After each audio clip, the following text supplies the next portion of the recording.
Afternoon. To our three channel na owners ng Tahaw Story. Sorry, late ako, pero natuwa ako dun sa nagsusupport kayo ng mga basket. In fairness, parang dun ako nakarelate. Nagsusupport ka rin, di ba? We are for the future of the Philippine youth. And yung question ko sa inyo is, when did you realize na you need a face already for Tahaw Story? Hello? And from the first time na kino-conceptualize namin yun, nagkukwentuhan na kami nila Jude, yung mga owners na, uy, pwede to si David na endorser. Since ngayon, nasa expansion stage kami, so kailangan talaga magkaroon talaga ng face na yung Tahaw Story. So yun, I think yung sa amin nag-come up. Pero syempre, di ba, when you put up a face, ibig sabihin, kasama dun may malaking bayad. Syempre, hindi pwede.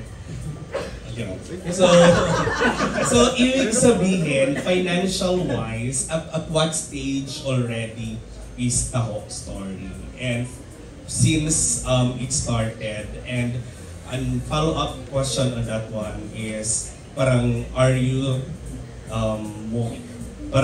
doing this exclusively as incorporators or may plan din kayo?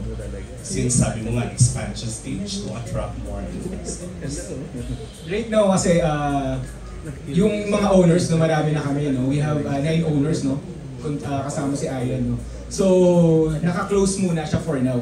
And then, sa expansion stage kasi, right now, as mentioned kanina ni Jude, we have 200 branches na.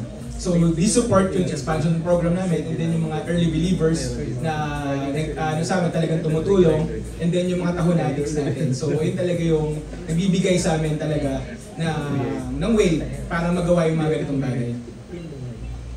And last na lang is, usually kasi di ba yung taho, parang they're very popular during early morning. Ganyan. Eh, tama ba? Yung stores niyo may early morning? Meron po tayo sa mga UP Good Food. So may mga alas 8 pa lang, alas 7. Bukas na po siya. So, okay. Until? Hanggang 9 p.m. Okay. Kelly, no?